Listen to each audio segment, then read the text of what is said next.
Siyanibingelela nonke bazalwane egameni lenkosi uJesu Kristu. Makube kini umusa nokuthula okuvela kuNkulunkulu Baba wethu nasenkosini uJesu Kristu. Izwi lenkosi uJesu Kristu lelo lilalele njengamanje. Izwi lenkosi uJesu Kristu lapho sishumayela khona siphinde sifundise sihlole imbhalo engcwele ngokwentando kaNkulunkulu kwindodana yakhe uJesu Kristu oyinkosi nomsindisi. Sizocela ukuba bonke abantu abalalele ukuthi nibe namaBhayibheli kuze sonke sizofunda kanye sibe nokuqonda imbhalo engcwele njengoba umoya ongcwele ekhazimulisa uJesu Kristu oyinkosi nomsindisi.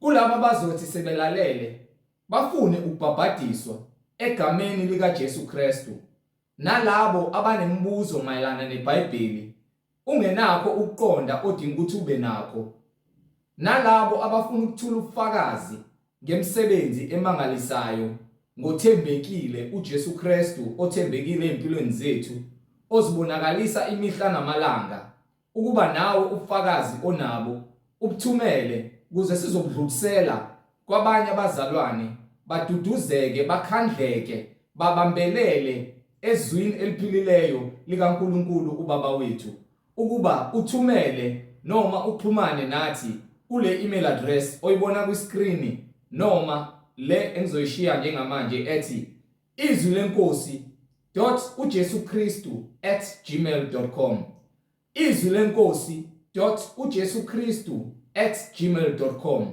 noma i-cellphone number noma i-WhatsApp number ethi 066 566 9245, 066 566 9245. Izintumayelo ziyatholakala ku-YouTube la ungahlala khona phansi uphethe iBhayibheli ulalele, uhlolisise, ufunda ukuthi lokhu okuzwayo ngabe uyakubona yini encwadini engcwele, ngabe kuyafakazelwa yini yonke imibhalo njengoba umoya ongcwele esihola ukuthi ambule uJesu Kristu yena yedwa oyinkosi nomsindisi.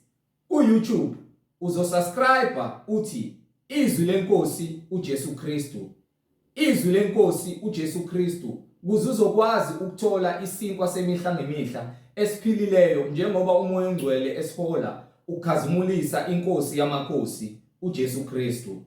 Ungakhohlwa ukuthumela nabanye abazalwane ohlanganyela nabo njalo manihlangene nithi nihlangene ngegama lenkosi uJesu Kristu nimdumisa ngokomoya nangeqiniso, ukuba nabo babe nokuhlola ukuthi imfundiso enisuke niyincela niyidla ngabe iyona yini le umoya ongcwele akhazimulisa ngayo, ayifakazela ngayo embhaleni engcwele njengoba sifunda imbhalo engcwele.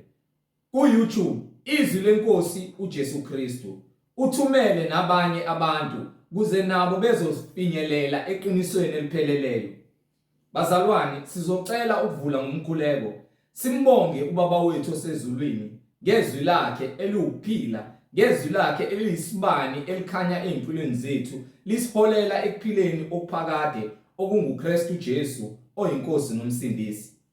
Baba wethu osezulwini, malingcweliswe igama lakho, umbuso wakho mawufike, intando yakho mayenziwe emhlabeni njengasezulwini. Usiphe namhla isinkwa sethu semihla ngemihla, usithethelele amacala ethu njengoba nathi sibathethelela abasonayo. Ungasingenise ekulingweni kodwa usindise kokubi, ngokuba umbuso ungowakho namandla nenkazimulo kuze kube phakade. Amen. Igama lami nginguNkanyiso Bright Zulu, ngihamba nomfowethu umhlengi Zondi ozobe sihola enaba ejula kabanzi ngokwembhalo engcwele, umoya ongcwele ekhazimulisa inkosi yamakhosi, yena wayekhona, okhona, ongungozayo, uJesu Kristu oyinkosi nomsindisi. Bazalwane, yamkelani mfowethu umhlengi Zondi. Amen. Siyabingelela bazalwane egameni lenkosi uJesu Kristu, umnini mandla onke, yena okukonke kukhona ngaye nangamandla akhe. Akukho okubonakalayo okuzivelele ngaphandle kukaNkulunkulu. Silokho sithule bona ubufakazi ukuthi munye uNkulunkulu ongenamphelezeli, uNkulunkulu ongenambonisi, uNkulunkulu ongenamhlangabezi.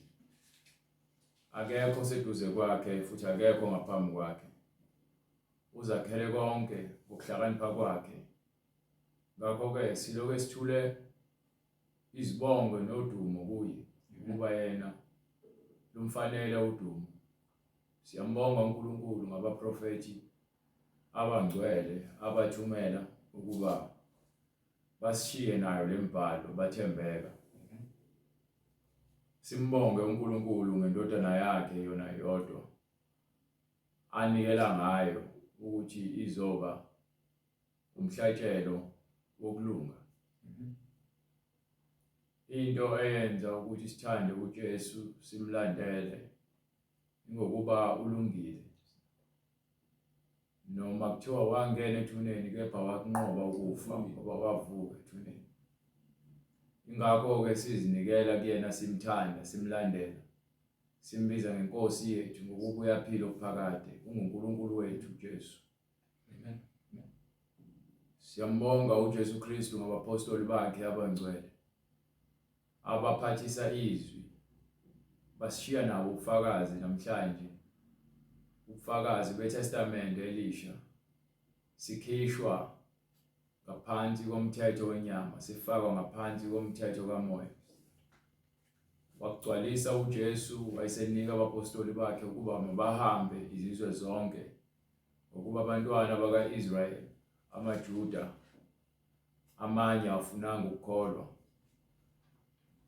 abanye bakholwa. So uJesu usenzela umusa ukuba sithole insindiso. Insindiso ivela kubaJuda ngokuba yanikwa bona kuqala. Njengoba namhlanje seyishunyayelwa umhlaba wonke, kunjengokusho kwaJesu ukuthi hambani emhlabeni jikelele nishumayele ivangeli egameni likaJesu Kristu kube ukuphenduka nokuthethelelwa kwezono. Bese kuthi labo abaphendukayo, laba sebevuma ukuba abafundi bakaJesu, bona-ke bayobe sekumele babhabhadiswe, bayolandelwa na izimpawu ezithize ukuze bagcwalise ubungcwele ukuba bona sebengabafundi ngokupheleleyo. Ngakho-ke manje sebebaningi othisha bamanga abeza nemfundiso yokukhohlisa, bedukisa abantu ukuba abantu bangafinyelele eqinisweni. Kungentando yabo nabo labo bantu abangabaholi, kungenxa yokuthi bavumele umoya kaSathane ukuthi ubabuse. Babuswa umoya wenkohliso, umoya kaSathane. uSathane ungumbulali.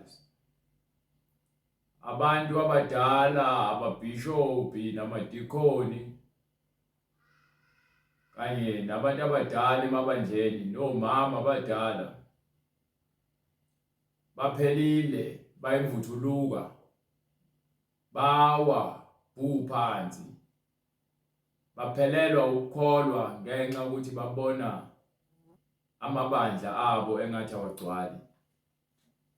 Base beguqula ivangeli likaNkulunkulu balenza intando yabo, bashintsha imfundiso ephilileyo, bazakhela izimfundiso zabo, baphendula ibandla likaNkulunkulu indawo yokudlala umasigcozi.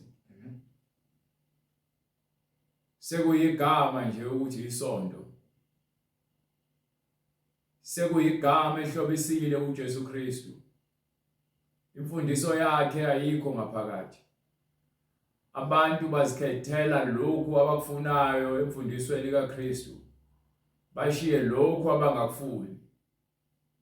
Abazi ukuthi konke okubhaliweyo kubhalelwe thina ukuthi sifundiswe, siqondiswe ngokwethemba ukuthi njengokuba uJesu evukile ethuneni, nathi uma sihamba njengaye simele ukuthi sivuke, sivuswe nabo labo abalele abayombona uJesu.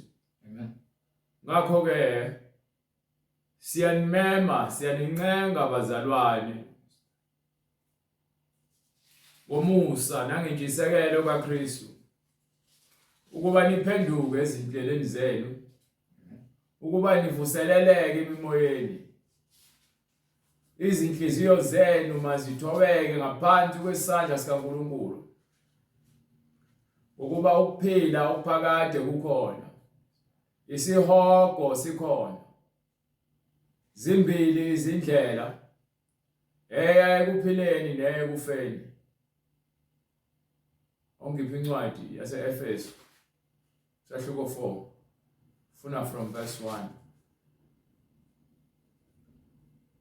Ngakho mina siboshwa enkosini ngiyanincenga ukuba nihambe ngokufanele ukubizwa enabizwa ngakho. Indaba isekutheni sinobizo esibizelwe ngalo siyancengwa futhi okwamanje sisancengwa ngeqiniso ukuba sihlale emfundisweni esibizwele kuyona. Ukuphuma kwakhe endleleni akusho ukuthi ulahliwe. Usengabuyela endleleni uma unentshisekelo nesifiso sokwenza okuhle nokuphilileyo phambi kwamehlo kaNkulunkulu. Unikiwe isikhathi njengoba sikhuluma nabantu abakholwayo senzela bona ukuthi babuyisele nabantu abangakholwa endleleni. Ngeke abantu bakholwe ngokweqiniso abangaphandle kobungcwele uma abantu abazibiza ngamakholwa abathi bangcwele bephila impilo yokungcola. Kunzima, ngeke kwenzeke. Qhubeka. Ngokuthobeka konke nobumnene ngokubeka kade nokubekezelelana ngothando nikhuthalele ukugcina ubunye bukamoya. Sikhuthalele ukugcina ubunye bukamoya. Nayi into ebalekile ebungcweleni ukuvumelana njengokuba imibhalo isivezela ubungcwele. Akukho ukuthi mina ngicabanga kanjani ngingedwa. Izwi lona nilodwa liphelele alidingi ukuthi ke ngizicabangele ngokwami mina engifuna ukwenza ngoba ngithi ke ibandla elami. Umuntu othi ibandla ngelakhe loyo uyindodana kaSathane. Awunalo ibandla.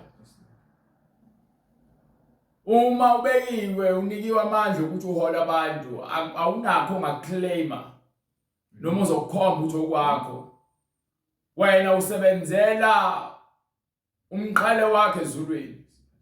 Labantu babizayo kwabizeli kuwena ubabizela ebungcweleni.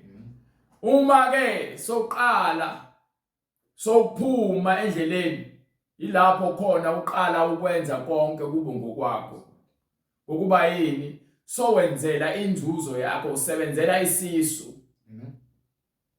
Ongiphe lapha ngibhekele kwincwadi yase-Efeso yase-Filipi sahluko 3 ngifuna nje uverse 2 right ukuthi ke ngifuna ukubatshela ukuthi yini ekumele bayiqaphele labantu ukuthi labantu basebenzelana iphi inhloso yabo yini. Emva kwase-Efeso right church sahluko 3 verse 2. Xwayani izinja. Yabona abantu asebezikhombela ukuthi izinto kwezabo abangasafuni ukutshela abantu ukuthi abaphenduke ezolweni. Lithi iBhayibheli ke labo bantu bayizinja. Xwayani izinja. Inja yaziwa njengesilwane esinomhabholo esinommona. Nixwaye izisebenzi ezimbi. Labo bazenza engazi ukuthi basebenzela ubungcwele kepha izwi uma ezwa izwi eliphilileyo uyalwa nalo. Uyalibalekela izwi eliphilileyo afune ukuhlala kwisisekelo sokungcola nokukhohlakala. Nixwaye abokusika. Nixwaye labo abokusika. Ngokuba singukusoka thina esikhonza ngomoya kaNkulunkulu. Bonke labantu laba beza kunina benitshela izinto eziphathekayo ukuthi fanele nigcine isabatha, nigcine izinyanga, nigcine ukuthwasa kwezinyanga nezinsuku ezithize, nokuthi nisike amajwabu, nokuthi ke nenze zonke izinto ezimhlakelo ngigcina amaphasika ngathi nolwazi ngamaphasika. Labo bantu kuthiwa sibaxwaye. Hallelujah. Ngokuba labo bantu basebenzela izisu zabo. Ngokuba singukusoka thina esikhonza ngomoya kaNkulunkulu. Thina esisokile manje sisoke ngokukamoya. Sizibonga kuKristu Jesu. Sizinikela ngokuthi sizibonge lapho khona sibizelwe kulowo ongumsindisi wabantu uJesu Kristu. Singethembi enyameni. Inyama ayinanzuzo. iBhayibheli liyakutshela. Ngakho ke uma inyama ingenanzuzo into ekumele siyenze ukuthi sizwe uJesu ukuthi usifundisani. Ngokuba uyasikhulula ekutheni ke sisebenzele inyama. Ngokuba inyama ayinayo inqubekela phambili. Inyama iyafa ibole. Nakuba nami bengingaba nokwethemba enyameni. So, ukuthembela enyameni nokuthembela kwizinto ezijabulisa inyama lokho kukufa nento eyizeleze. Lalela, wena othi uhola ibandla, ongaholeli ibandla kuKristu, kepha uholela ezinkanukweni zakho nalokho okukholelwayo okwambulela ubaba wakho uSathane ukuze udukise abantu. iBhayibheli yasitshela ukuthi ke masixwaye abantu abanjengawe. Nakuba nami bengingaba nethemba nokwethemba enyameni, uma omunye umuntu ecabanga ukuthi unokwethemba enyameni, mina kakhulu. Phindele emuva.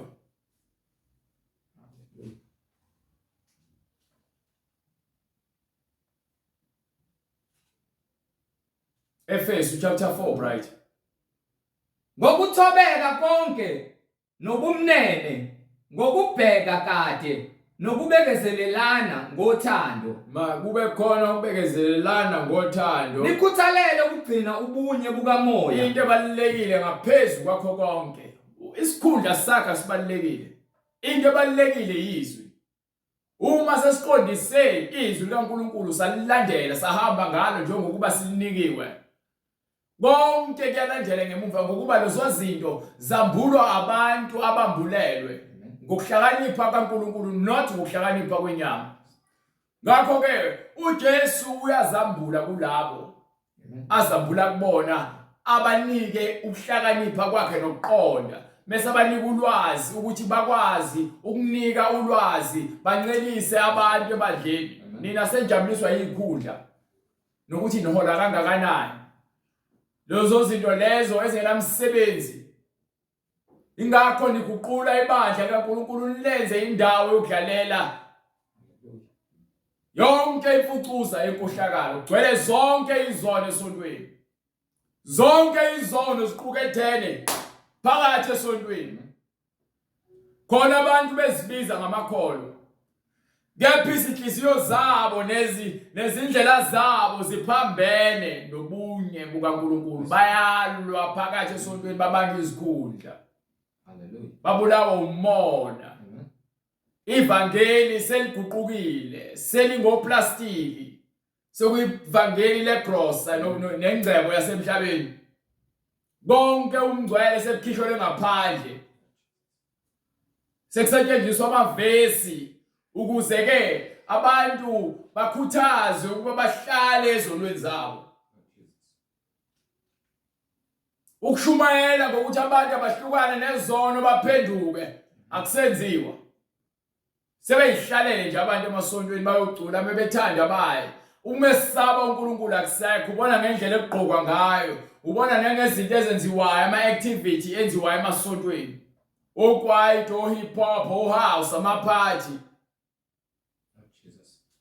Sebela ama-celebrity khona esontweni. Yazi uma kuthiwa umuntu uyi-celebrity noma usaziwayo lo muntu lowa obekwa ngaphezulu kwabanye abantu. Sho ukuthi abantu mase bekhonza lo muntu sebekhonza uSathane. Ukuba lo muntu ubekwe uSathane kuloyo nkundla le yabekwe kuyona.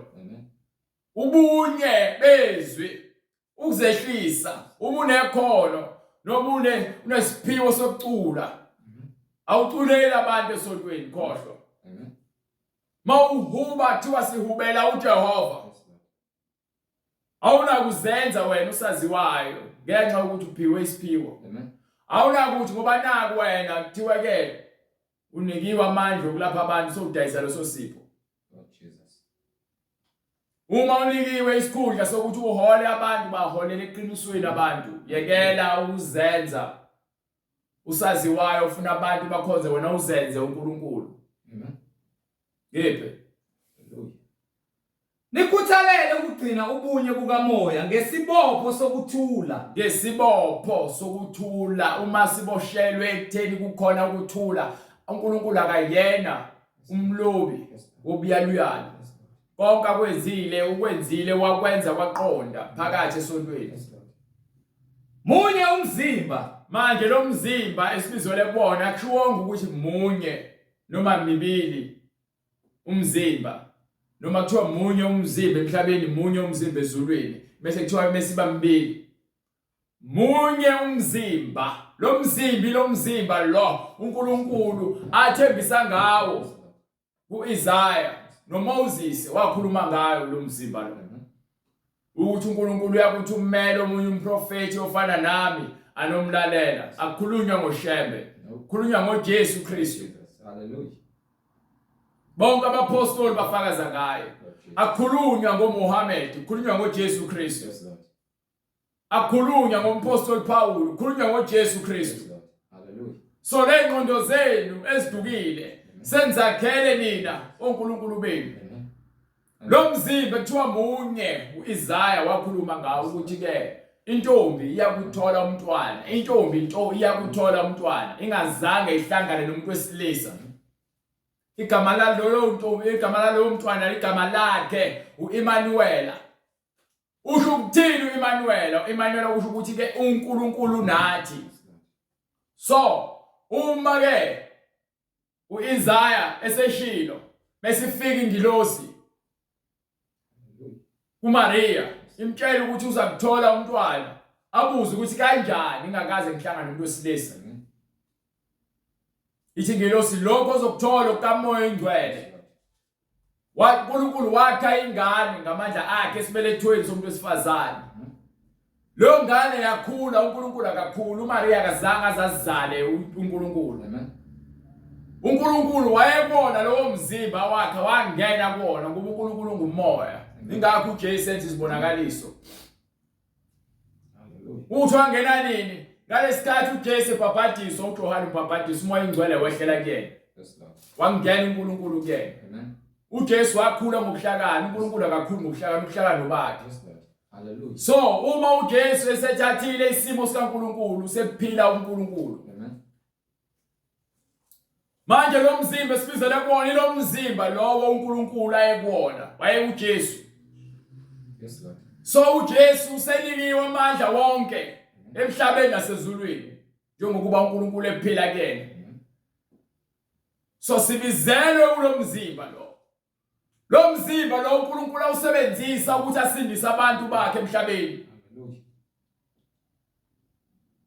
Lo mzimba ongenacala, ongenasono, ongenakusoleka, ongenasihla nambimbi. Ingakho ke simlandela uJesu. Yes, Lord.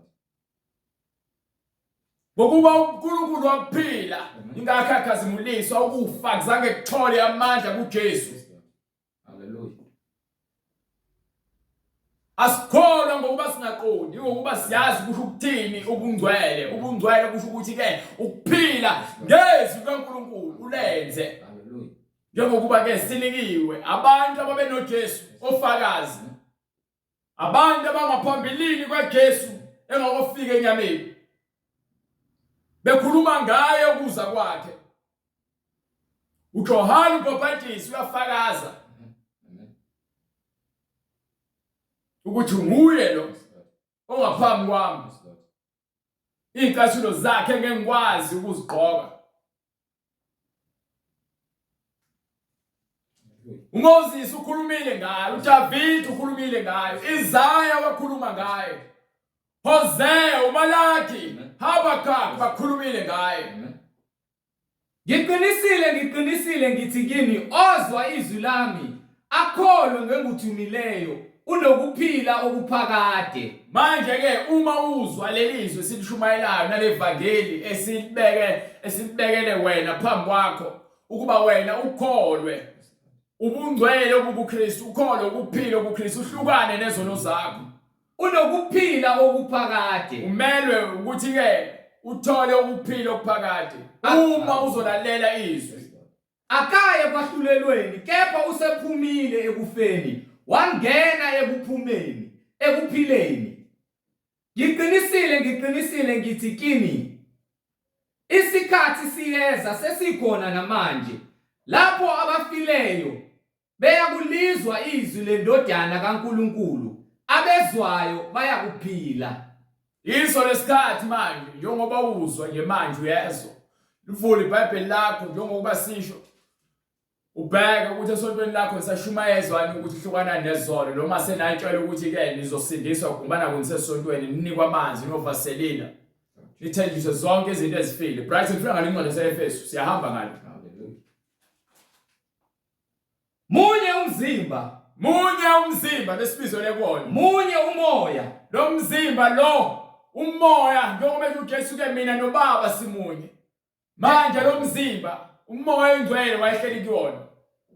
So uma ehleli kuwona umzimba munye nomoya. Njengoba ubona mina umoya kumina, ubona umoya ubona mina, umoya kumina. Kanjalo nomoya kaNkulunkulu uyangena kuwena. Angeke uzubone njengoba ubona mina, uzobona ngezenzo, uzobona ngendlela engihamba ngayo ukuthi uNkulunkulu uyaphila lapha ya. Awufakazelwa ukuthi wena uzikhulumele ulo ufuna abantu bakubone ukuthi uyasindiswa nomsindisiwe. Kuguqulwa kuqala ingqondo yakho nenhliziyo yakho lingene izwi lihlale lizinze libe nezimpande lingene thaqala likhiphe konke ukungcola, phuma ubufebe, phuma ukuhleba, phuma untshontsha, phuma uqabamanga, kuphume ukuzonda nokubulala, kuphume ukuphinga, kuphume ukuthakatha, kuphume ukuba isidakwa nokukhonza izithombe namadlozi, kuphume ukukhonza amadimoni. Sengenile izwi lapha. Lithi ke ilona elinyangazisa umzimba, liyawuvusa njengoba ethi ke nabafile bazengizwa khona bangakofi ngokwenyama basafe ngokomphefumulo. Imphefumulo yabo ifile icindezelwa isono. Sathane uyavala, vala ngokufa.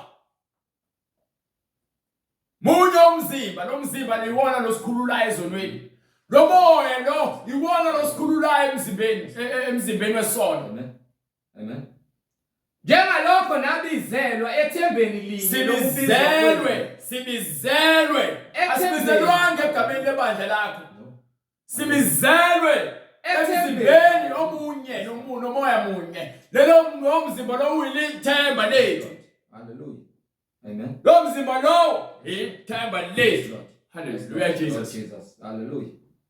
Nabizelwa ethembeni linye lokubizwa kwethu. Yinye inkosi. Yabona ke. Maningi amakhosi emhlabeni. Hallelujah. Lord Jesus. Maningi uNkulunkulu emhlabeni. Lord Jesus. Kepha owethu uNkulunkulu Hallelujah. munye. Lo esimkhonzayo munye. Akanamlekeleli. Ungiphi incwadi yamaHubo. Sahluko 96. Ngifuna verse 2 and 3 bengaphosisi. Lo esinaye akafuneki sizo lamuntu. Udumo lwakhe konke uzenzele ngamandla akhe. Kuphelele, akukho kushodayo. Noma uzibuke yazibona ukuthi uphelele. Into ekwenza ukuthi ke ungapheleli ilo moya wokufisa izinto zabantu abantu, izinto zabanye abantu. Imoya lo wenza abantu bangapheleli bagcine sebevukelwa umgodi ngaphakathi wesikhoko ongagcwali. From 96 from verse 3. Landani inkazimulo yakhe phakathi kwabezizwe. Khulumani ngobukhulu bakhe phakathi kwabezizwe. Izimangaliso zakhe phakathi kwabantu bonke. Izimangaliso zakhe phakathi kwabantu bonke. Ngokuba mkhulu uJehova. Ngokuba njani? Mukhulu uJehova. Yabona ke sikhuluma ngaye lo sikhuluma ngoNkulunkulu bezizwe namakhosi ezizwe. Wonke amakhosi ezizwe iBhayibheli bazoguqa phambi kwakhe. Udumisekile kakhulu. Yena udumisekile kakhulu. Uyesabeka phezu kwabo bonke oNkulunkulu. Yayizwa indaba. Yes, Lord. Uyesabeka phezu kwabo bonke oNkulunkulu abakhona bezizwe. Ngokuba bonke oNkulunkulu babezizwe bayizithombe. Ngokuba bonke oNkulunkulu benu bezizwe labeni bakhonza ibalandelayo imlandela umfundisi bami nomprofeti wami bonke bayizithombe bazofa bazoma nabo bahlulelwe phambi kaNkulunkulu bashe emlilweni ukudukisa abantu umoya wenkohliso. Kepha uJehova walenza izulu. Kepha yabona lesikhuluma ngaye besithi ke sifuna lokuthi ke yinye inkosi. Yes, Lord. Hallelujah. Yinye inkosi. Hallelujah. Sifuna le nkosi le ithini bright ngokuba uJehova wenzani? Hallelujah.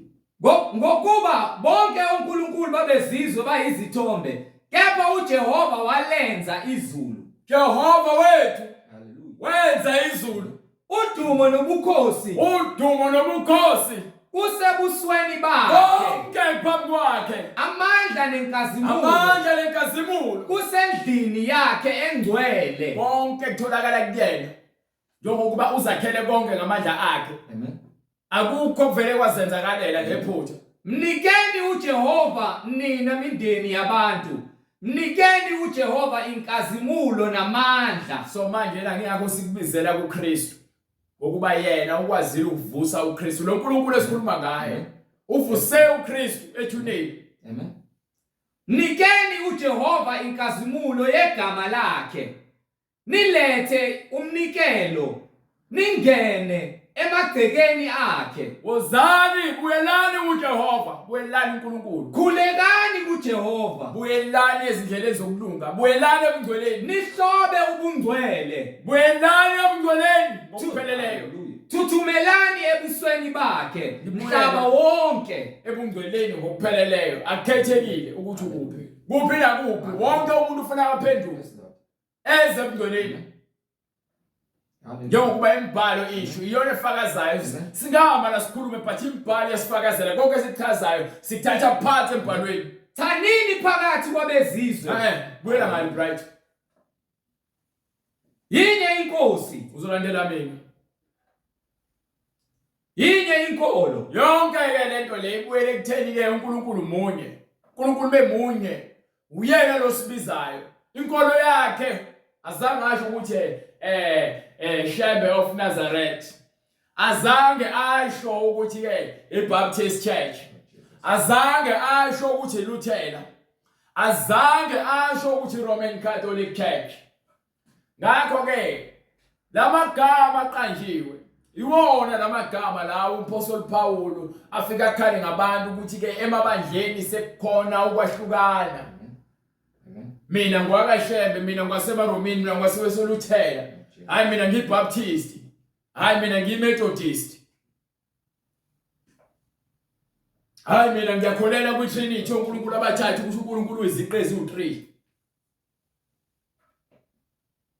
Ukukhohlakala nokugidiseka nokungaboni nokungazi. Ikona lokho kwenza ukuthi nibambelele emagameni amabandla. Ngiyakutshela sibizelwe ebunyeni, ubunye ekumele sikhulume. Ingakho uMapostle Paul makungabi khona hlukano, manikhulume lizwi linye. Wona ukhuluma ngoJesu nonke kodwa khona okwahlukana njengepolitiki. Uma kukuthi ngempela sibizelwe ekukholweni kunye. Wayibona ukuthi ke inkolo yakho noma ibandla lakho lingcono kunoKristu noma kunelinye ibandla. Wayilandela abantu ngoba yinye inkolo, yinye inkosi. Yinye inkolo. Ubunngcwele, asibizelwanga kaShembe. Asibizelwanga eMaromini. Asibizelwanga kumaLuthela, sibizelwe ebungcweleni. Ubungcwele uzobazi ngeBhayibheli, ngeke uzobazi ngesonto noma ngegama lebandla. Uzobazi ngeBhayibheli ubungcwele. Munye umzimba, Jesu. Ungcwele umzimba wakhe. Mawufuna ukuza kubona umzimba wakhe ukhulula konke ukungcola kwakho. Ngokuba yena ungcwele, uze emngcweleni bakhe. Qhubeka.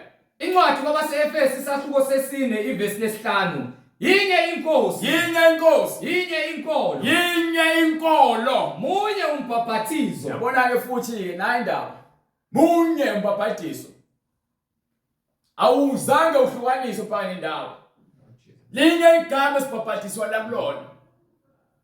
Uma kukuthi wena wabhaphathiselwa egameni likaYise, egameni leNdodana, egameni likaMoya eNgcwele, ubani igama likaYise? Ubani igama leNdodana? Ubani igama likaMoya eNgcwele? Munye umbhaphathiso. Wena meseke unamagama amathathu, aswazi lo magama amathathu. Linye igama. Amen. Linye igama esibhaphathiswa kulona. Amen. So uma uJesu esho njalo azange aphinde aveze eBhayibhelini lapho sekubhaphathiswa abantu egameni likaYise, egameni leNdodana, egameni likaMoya eNgcwele. Akukho nokodwa lapho. Mase kuwo kuthiwa unakho ngicela ungivezele. Amen. Yini nenza izinto zikaMoya ngaphandle kwesambulo. Amen. Anambulelwe. Jesus. Manje abapostoli ababenayo basivezela ukuthi ke ubani igama likaYise, ubani igama leNdodana, Amen. ubani igama likaMoya eNgcwele, basivezela. Amen. Ingakho ke kwintshumayelo yokuqala uPetro abanayo abakela indaba zabo, abambulele ubungcwele, bese emva kwalokho bakhale babuze, bahlabeke enhlizweni base bayabuza. Hallelujah. Bathi madoda bazalwane siyakwenza njani na? Hallelujah. Hallelujah. uPetru yabavezela ukuthi ke yini ekumele siyenze into yokuqala nje ukuphenduka. Yes, Lord. Ukuba uJesu abanika umyalelo ukuthi ahamba oshumayela ukuphenduka Yes, Lord. egameni lakhe, Amen. Amen. ukuphenduka egameni likaJesu Kristu, bese kuba ukuthethelela kwezono. Amen. Manje ke ngokuba wayenoJesu, uJesu wahlala nami insuku eziwu-40 esevukile ekufeni. Amen. Uyazi ukuthi igama lokubhabhadiswa igama likaJesu Kristu. Amen. Mekuthiwa munye umbhabhadiso sibhabhadiselwa egameni likaJesu Kristu. Lo mzimba lo uNkulunkulu esibizela kuwona, lo mzimba lo uNkulunkulu ayekuwona, igama lawo uJesu Kristu. Yes, Lord. Iwona ke lo mzimba lesibhabhadiswa ngawo. Amen. Uma ubhabhadiswe ngenye indlela, hayi ngale usenkingeni ngokuba ke yinye indlela. Ngoba kuthiwa munye umbhabhadiso, akusho ukuthi uyi-2 noma uyi-3. Hallelujah. Munye umbhabhadiso. Amen. Qhubeka. Hallelujah. Yinye inkosi, yinye inkolo, munye umbhaphathizo, munye uNkulunkulu uyise wabo bonke, uNkulunkulu uyise wabo bonke, ophezu kwabo bonke, phezu kwabo bonke, okubo bonke, ukuba bonke, ophakathi kwabo bonke. phakathi kwabo bonke. Khuluma ngabantu abangcweleke na futhi. Yes, Lord. uNkulunkulu akahlali Amen. emathempelini enziwe ngezandla. Amen. Futhi uNkulunkulu akahlali ezonweni. Lord Jesus. Sona akasifuni uyasiqhelanisa naye. Amen. Kepha yena usakhona. Ingakho incwadi Isaya yathi ke mbize mfuna uNkulunkulu manje sanokutholakala. Yes, Lord. Hallelujah. Usanesikhathi sokuthi umfuna umthole. Amen. Akukhulule ezonweni zakho. Amen. Uma uzobiza indodana yakhe uJesu Kristu, kholwe ukuthi uJesu Kristu indodana kaNkulunkulu, kube ngukupheleliswa Amen. kobungcwele kwena, kube ngukusindiswa kwakho, ukhishwe emanyaleni. Hallelujah. Ngiphe Kepha yiloyo naloyo kithina uphiwe umusa ngokwesilinganiso sesiphiwo sikaKristu. so sonke sinikiwe umusa Amen. Amen. ngamandla nangesilinganiso sikaJesu. Awuvele nje unikwe konke, unikwa ngesilinganiso sikaJesu. Amen. Uyena kuphela uJesu Yes, Lord. owanikwa konke. Amen. Eh, wanikwa amandla Yes, Lord. ukuthi ke abuse emhlabeni nasezulwini Yes, Lord. nangaphansi komhlaba. Amen. Uyena kuphela nawo manje. Wena unikwa umusa ngesilinganiso nangesikalo sakhe. Amen. Qhubeka. Hallelujah. Ngalokho uthi esenyukele ezulwini Njengokuba ke esekhuphukile ezulwini uthini? wathumba abathunjiweyo, Wayesethatha labo ababanjwe uSathane, wabathatha wabakhipha kuSathane wabathumba ababethunjiweyo, wasithumbela kwabantwana bakhe. wapha abantu izipho. Wayesebanika abantu izipho. Yapha lokhu ukuthi wenyuka. Manje ukusho ukuthi wenyuka Kuthini uma kungesikho ukuthi wake wehla? uthini? Ukuba phela uma ukuthi umuntu ukhuphukile, kusho ukuthi uke wehla Ezindaweni zomhlaba eziphansi na. ufikile emhlabeni waphinde wangena ngaphansi komhlaba. Owehla nguyena owenyukela. Lowo akithiwa izindaba bright. uJesu uqhamuka aqhamuka ezulwini. Hallelujah. Hallelujah. uMaria wazala umzimba, Yes, Lord. kodwa uJesu uqhamuka ezulwini. uMaria wazala icontainer, Yes, Lord. yapha uJesu uqhamuka ezulwini. Ebona abantu abaningi leziyabeqa. Hallelujah. Hallelujah. Owehla nguyena owenyukela futhi. Igama elithi Jesu Kristu umoya lowo. Hallelujah Jesus. Hallelujah. Hallelujah. Hallelujah. Ngaphambi kokuthi kufike umzimba igama likhona. Hallelujah. Hallelujah Jesus. Ulizwa waba inyama. Hallelujah. Hallelujah. Hallelujah. Hallelujah. Hallelujah Jesus. Hallelujah. You understand? Yes, Lord. Moya yakhuluma ekutshela. Yes, Lord. Amen. Ngaphambi kokuzalwa komzimba umoya ukhona. Amen. Hallelujah Jesus. Amen. Mase uqondele Yes, Lord. ngasindiswa ngokukhulu kunethezeka. Yes, Lord. Hallelujah. Ungakwazi ukuma ukhuluma nomuntu uchazeleke, Yes, Lord. umchazele ukuthi usho ukuthini. Amen. uJesu akuyona inyama. Yes, Lord. Hallelujah. Kepha uJesu esenyameni. Hallelujah. Hallelujah. Hallelujah. Hallelujah Jesus. Hallelujah. uJesu wayesenyameni. Yes, Lord. Ubuyiselizwe. Hallelujah. Hallelujah. Obaningi Hallelujah. incwadi eMathewu, incwadi yaseKorinte yesibili, sahluko 5 verse 19. Mengaphosisi. Lapho khona izokuvezela. Okokuqala nje noma ungaqala kuverse 17 izokutshela nje ukuthi uma sawuthi usindisiwe awusazambeli wena ngokuhlakanipha kwakho. Sowunikiwe amandla amasha.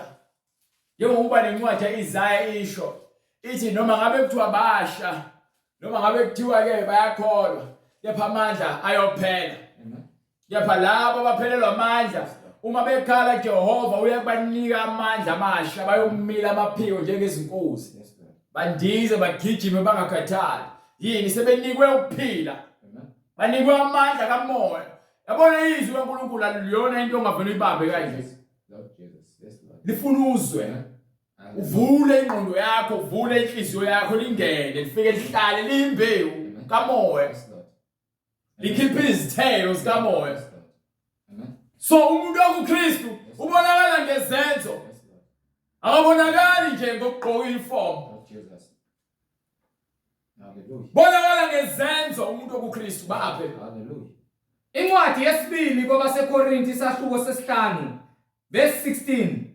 Verse 17. Kanjalo uma umuntu ekuKristu. Uma umuntu esekuKristu Uyisidalwa esisha. usezelwe kabusha. Okwakuqala kudlulile. Konke ukungcola asike sibheke oqala Amen. osekumele kudlule. Amen. Ubufebe, Yes, Lord. amanga, Amen. ukuntshontsha, ukufaka amabhluku kubantu besifazane kuyadlula. Yes, Ukuphuza utshwala, udakwe kuyadlula. Lord. Amen. Ukulala nabafazi babantu kuyadlula. Yes, Lord. Umntshontsha kuyadlula. Amen. Ukuthalatha kuyadlula. Amen. Ukuba nenzondo kuyadlula. Uma usuyisidalwa esisha, usuzelwe kabusha kuKristu ngokamoya, Amen. hayi ngokwenyama. Hallelujah. Ukuba kwenyama, Amen. kepha kamoya kaNkulunkulu. Bheka sekuvele okusha. Manje ke sekukhishwa isidalwa sesono kufakwa umuntu obungcwele. Amen. Sekungena uKristu kuwena. Amen. Aphile noNkulunkulu konke ndawonye. Yes, Lord. Yes, Lord. Azohlala nawe, adle nawe. Amen. Kepha konke kuvela kuNkulunkulu. Kepha konke kuvela kubani? kuNkulunkulu. You understand? Owenza ukuba sibuyisane ngokunaye. uNkulunkulu njengoba ezenyameni wasebenzisa umzimba Yes, Lord. wabiza ngegama ukuthi uKristu lo gama likaNkulunkulu ingakho ke sekuza lo mzimba ukuthi ke sibuyisane kanye naye ngoKristu ngegama likaJesu Kristu. wasinika inkonzo Wasesinika inkonzo yokubuyisana kusho ukuthi ke lapho khona mekade exatshenwe mase emva kwaloko kuyabuya kuhlalwa phansi kuyaxoxisana. Ingakho ethi kwincwadi yaIzaya ke wozani sike sixoxe la indaba. Noma ngabe kuthiwa izono zenu zibomvu, noma ngabe kuthiwa ke zingcole kangakanani, ngiyakuzigeza zibe mhlophe njengeqo. Into ebhalwe phansi iyasigcwalisela le ncwadi ukuthi ke lokho akukhuluma kuIzaya ikhona lokho akushoyo ukuthi manje uyabuyisana nathi, inkonzo yokubuyisana. Ingakho esukile ezulwini wezemhlabeni ngokuba uNkulunkulu ekuKristu, njengokuba ke uNkulunkulu ekuKristu wenza ukuba izwe libuyisane naye, engababaleli iziphambeko zabo. wenza ukuthi izwe libuyisane kanye na esusa izono zethu. Ebeka kithi izwi Mese wasinika lokubuyisana. ini? Izwi Wasinika ini? izwi lokubuyisana. Ayikho into ebalulekile ngaphezu kwalento eshiwo leBhayibhelini. Hallelujah. Ungahamba uzilanda iziwasho zakho. Jesus. Ungahamba walanda amafutha udayise yonke lento oyidayisayo uphathe imithi. Sinikiwe izwi Yes, Lord. lobunye kuNkulunkulu, hayi kumfundisi wakho, hayi kwigama lebandla. Ngakho singamanxusa kaKristu. Ngakho ke manje njengoba simla sinxusa abantu ukuba beze kuphendukeni, singamanxusa kaKristu. Ngokungathi uNkulunkulu unxusa ngathi. Lezo ndaba Yes, Lord. Siyanincenga esikhundleni sikaKristu. madoda. Hey, Hallelujah. uNkulunkulu Lord amandla. Jesus. Lord Jesus. Siza baba, siza nathi Jesus. uNkulunkulu, Yes, masize abantu Yes, kuphela Lord. nathi Yes, size. Lord. Hallelujah. Siqinise Yes, ekutheni Lord. sikwazi ukuthi sifinyelele kubona Yes, Lord. ngezwi lakho benze intando yakho uNkulunkulu namandla ngokuba sinikiwe amandla ngoKristu ukuba ke sikwazi ukwenza lo msebenzi uKristu awenza. Ngakho singamanxusa kaKristu ngokungathi uNkulunkulu unxusa ngathi. Siyanincenga esikhundleni sikaKristu. Sithi buyisanani noNkulunkulu. buyelani. Angithi uyabona into esitshelayo ngiphumane emabandleni amanga. Angisazi mhlawumbe thina sisho le nto ngoba siyathoma. iBhayibheli iyakutshela buyelani ebungcweleni. Khohlwani ama-uniform. Khohlwani amagama amabandla manje. Funa ubungcwele ukuthi kusho ukuthini. Buyisanani noNkulunkulu. Nina emasontweni nenza amakhanda nenza izinzipho. Ngqoka amabhlungwe. Abafundisi balala nezingane emasontweni. Kuyamithiswana emasontweni ngaphandle komshado. Amantombazana akhipha izisu. Yazondwana kubanga isikhundla. Akusashunyelwa ngezinto ezithize. Sekuthiwa yilokhu kuyakhishwa. Hayi lokho sokusebenzisa. Lord Phumani lapho. Twagcina amasabatha. Nazi ngesabatha. Jesus. Ongasazanga isono wamenza isono. Lidla ukhisimusi. Celebrate kwasani okuqhamukayo oValentine emphakathi. Lord Jesus. Zikhohlakali.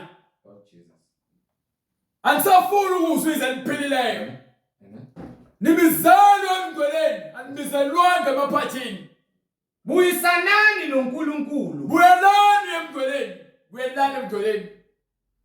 Ngeke uzuphoqwe, but sokutshela ukuthi ubuyele emgcweleni. Yona ndlela leyo yokuphila. Ongasazanga isono wamenza isono ngenxa yethu. Wathatha umzimba ongenaqala. Yes, Lord. Yes, Lord. Wawunikela Amen. ukuba usikhombise indlela kaNkulunkulu. Amen. Ingakho uJesu ebatshela athi mina ngiyindlela neqiniso nokuphila. Yes, Lord. Hallelujah. Asishumayela uJesu ngoba naku usizwa abantu bethu asiyenzi lonto leyo. Siyamazi lo Jesu sikhuluma ngaye. Ukuze kuyena senziwe sibe ngukulunga kukaNkulunkulu. Ukuze kuyena sipheleliswe. Lord Jesus. Yes, Lord. Sipheleliswa kuKristu. Yes, Lord. Asipheleliswa enyameni. Amen. Asipheleliswa koShembe nasemaromini. Jesus. Asipheleliswa kuMaria. Asipheleliswa koNkulunkulu abathathu. Asipheleliswa emagameni amathathu. Amagama amathathu HIV. Yes, Lord. Lord Jesus. Ngculaza leniphelelwa kuyona le usathana ninikele kuyona ukuthi nilale ngaphandle komshado. Emabandleni niyamethesana niyadakwa niza amaphathi. Hallelujah. Amen. Gcwele ufebe nomntshontsha namanga nokukhohlakala emabandleni. Amen. Ubunngcwele abusekho. Wena ngale ncwadi yase-Efeso.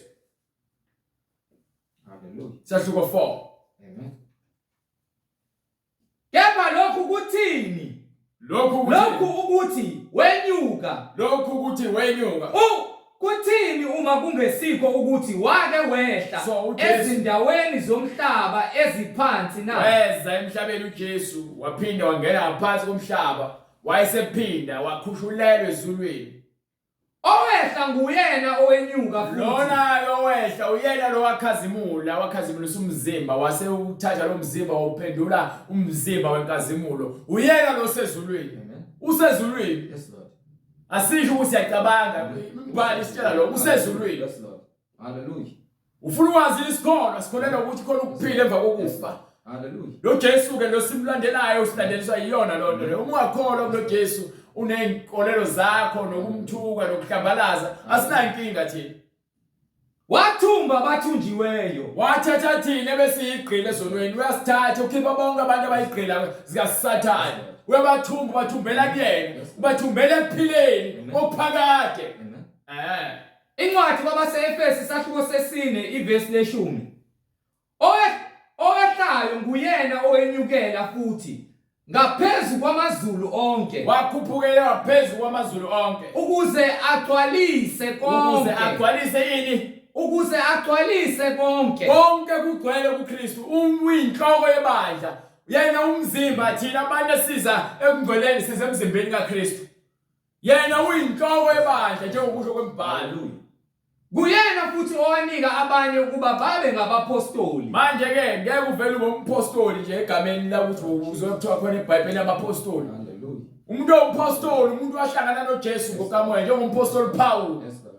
Njengabapostoli ababe noJesu, babephethe ubufakazi buka Jesu, bephethe imfihlakalo. Manje wena uzozibiza ngompostoli noma ibandla labapostoli ekubena nikaze nihlangana noJesu, ibandla ibandla lezono.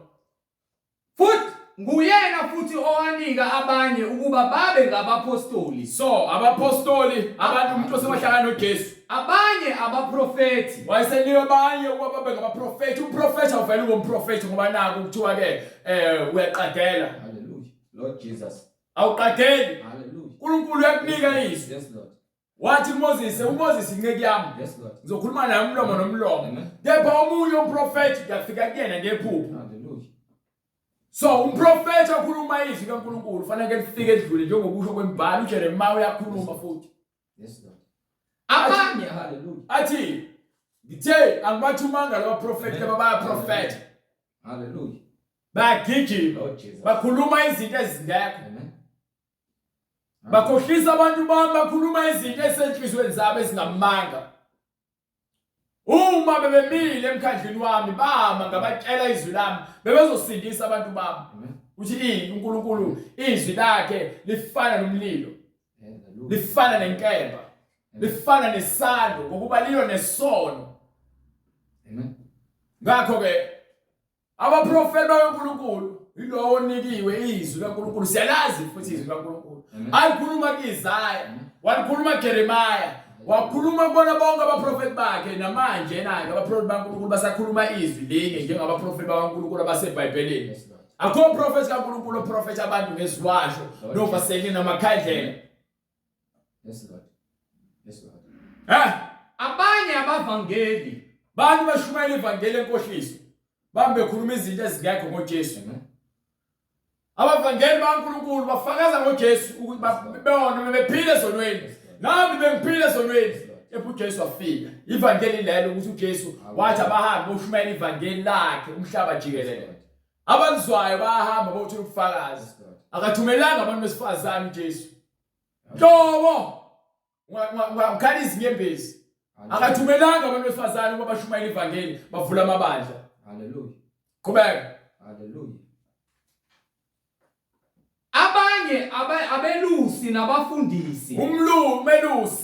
Umelusi lokuthi upastor. Yes, Lord. Ibandla likhona bese likhona ubekelwe lo msebenzi ukuthi alusa abantu lokho baqhubeka ebakhuthaza ngezwi kaNkulunkulu bahlala endleleni. Bese kuzoba khona abafundisi. Umfundisi umuntu ovula ukuqonda ngoJesu. Yes, Lord. Uhlola imibhalo. Hallelujah. Bese ke akunike uKristu ukholwe ngokuqonda. Yes, Lord. Hallelujah. uyafundisa ngoKristu. Amandla kaNkulunkulu awunikwa nombani. Abantu abanikiwe uJesu Kristu leyo ngokulingana kwakhe noma ngokulinganiswa kwakhe amandla lawo. Yes Lord. Hallelujah. Yayizo indaba. Why benikiwe? Hallelujah. Ukuze abangcwele bapheleliswe Ukuze abanjani? Ukuze abangcwele bapheleliswe emsebenzini wokukhonza. Abantu abangcwele bapheleliswe. Abantu abangcwele kufanele bapheleliswe. Izwi sinikelwe ukuthi ke sikwazi ukuthi siqonde ubungcwele, sipheleliswe ebungcweleni. Kwakhiwa umzimba kaKristu. Umzimba kaKristu uyibandla lakhe lelo. Size sifinyelele sonke ebunyeni bokukholwa. Indaba inobunye. Lokho libalekelayo nifuna ukuvula amabandla obandla lami. Kuba yini nilwela imali. Into ehamba phambili imali. Nifuna ukukhesha ini. Hallelujah. Hallelujah. Nixosha ivangeli, nixosha uJesu. Nilanda yonke imikhuba le. Nivumela zonke izona ebandleni. Omama umfundisi benza izipho, bajayisa ke izipho. Bajayisa ngama-weave. Basibiza omama umpostoli. Nkosi, thethelela. Bakwazi abakwenzayo. Kepha icala lakho ungaphenduki manje lizokufaka esikogweni. Ngiphi incwadi yezenzo 2:38. Msebenzi ekumele niwenze ukuthi nizwe izwi kaNkulunkulu. Hayi indaba zokujabulisa ukuthi umfundisi wakho uthini. Lokho kuzokwenza ukuthi uhambe ekhaya motivated ukuthi uzothola umsebenzi. Ukuthi uzothola imoto noma uzothola ipromotion. Lezo izinto zasenyameni. Zikhulunywa abantu basenyameni. And abantu basenyameni abangabafundisi benyama bebekhuluma lokukhohlakala abantu abanyama bayabezwa abantu babo. Bayazwana. Yekela nje incwadi ongiphelana kwincwadi yokuqala Johani. Sahluko 1. Funa uverse sahluko 4. Funa uverse 5. Incwadi yokuqala Johani. Sahluko 4. Funa uverse 5. Bona bangabezwe. Abafundisi bezwe. Ngalokho bakhuluma okwezwe. Bakhuluma izinto zezwe. Nezwe liyabezwa. Ngiyabona ke obhululu bayazwana. Beza ukukhohlakala ndawonye. Bajabuliswa izinto ezikhala kahle nezinto ezizwakala kahle. Izwi laNkulunkulu lilwa nesono esikehlizweni yakho. Ekumele ushiye uphile ubungcwele. Akho ndaba ezithembiso zamanzi novaselina namakhandlela neziwasho kanye nezimoto nemizi emikhulu nabafazi abaningi. Khohlakala lokho. Hallelujah. Hallelujah. Bonke bezwe bayazwana bekhuluma ukhohlakala. Bayazwana futhi. Kakhulu. Babona isilima noma isiwula wena batshela ukuthi abahluka nezona. Because sebeshunyayizwa ivangeli ngendlela ephambene neqiniso. Baphe. Hallelujah. Ngifuna incwadi Bonke yezenzo. Hallelujah. Incwadi yezenzo isahluko sesibili verse 37. Sebekuzwa bahlabeka enhlizweni bathi kuPetru nakwabanye abapostoli, madoda bazalwane, siyakwenze njani na? uPetru wayesethi, phendukani. Phendukani. Yiloyo naloyo abhaphathizwe. Yilowo nalowo ophendukayo kufanele abhaphathiswe egameni likaJesu Kristu. Ayizwa indaba. Sebelizwile izwi. Amen. Sebefuna ukwazi into ekumele yenzeke. Bayatshela ukuthi iqala baphenduke ezonweni zabo. Ngeke uvele ubhaphathise ungaphendukanga. Ngeke uthathelwe izono zakho ungazange uphenduke. Phenduka kuqala ezonweni zakho bese ke uyathethelela izono zakho ubhaphathiswe egameni likaJesu Kristu. Munye umbhaphathiso. Yinye inkolo, munye umzimba. uJesu Kristu.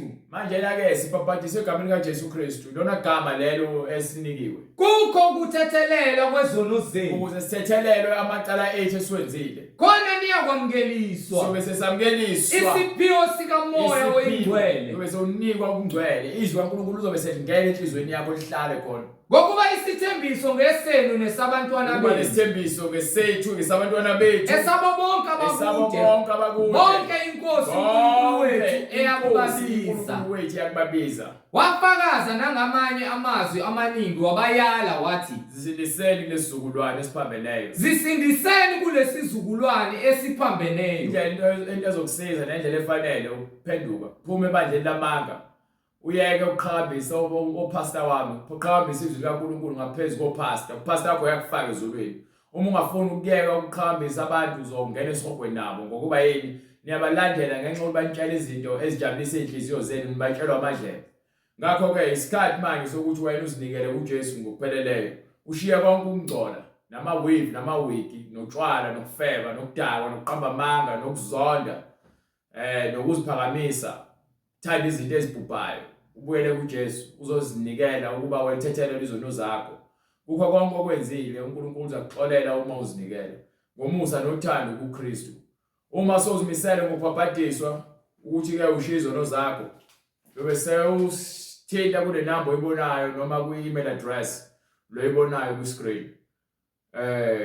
Uma khona umbuzo nayo nakhona uzobe sosithinta futhi noma kukhona ubufakazi ufuna ukukuthula uyobe sewenza njalo futhi usithinte.